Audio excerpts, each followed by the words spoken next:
नमस्कार मो शुभंकर स्वागत करुच्ची रसी इंटू एक्सप्रेस यूट्यूब चैनल को।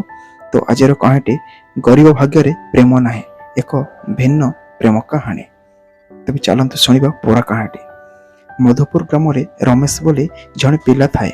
से ता बापा माँ सहित घरे रोताए। से माने बहुत गरीब घर लोक। रमेश 10वीं श्रेणी रे टप्पर होते आग को आ पाठ पढ़ी पारा ना कहीं रमेशर बापा जड़े दिन मजुरिया थिले। जहाँ दिन को पाते से घर सब खर्च करते। एपटे रमेश मार देह भल हेउनथिला से अनेक टंका दरकार थिला। आउ ए सब देखी रमेश आ पाठ न पढ़ी से तार गाँव समस्त गाई गोरु चरेवा को नहीं जाए। आउ जहाँ टंका पाए ता बापा को आने दिए। एमिति किछि दिन गला। रमेश सबुदिन पर गाई गोरु चरेवा को पड़िया पाखक जाए। हेले से पड़िया पाखरे गोटे कॉलेज थाए। से कॉलेज रे रिंकी बोली गोटे झील फास्ट ईयर पाठ पढ़ु थाए। रमेश रिंकी को सबुदिन देखुए। एमती देखु देखु रमेश को रिंकी पसंद आसी जाए। दिने रमेश ता सांग को एसबू कथा कहला। तापरे ता सांग रमेश को कहला तू रिंकी को भल पाउछु से ता कथा सब भावुछ। जा रिंकी को तू भल पाउछु बोली कहीदे। तापरे रमेश अनेक थर चेष्टा करिछि कहिबा पई किंतु कहि पारु नथिला। ताको बहुत डर लागुथिला। एमिति गोटे वर्ष बीती गला। आउ रमेश रिंकी को भल पाउछि बोली कहि पारिला नाही। आउ एमिति गोटे दिन आसिला।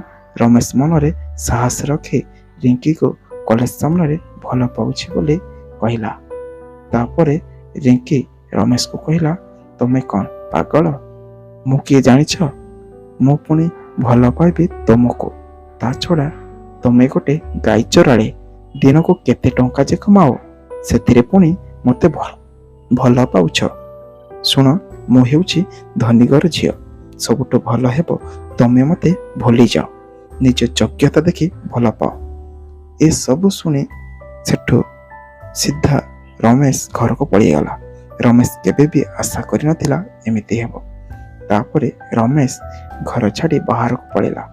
आउ जीवा समय रे ता सांग को ता बापा मार दायित्व दे गला। से दिन ठू दीर्घ 5 वर्ष हो गला रमेश गाँ को फेरी नथिला। आउ दिने रमेश मार देह बहुत खराब थिला। ए कथा सुनी रमेश गाँ को आसिला।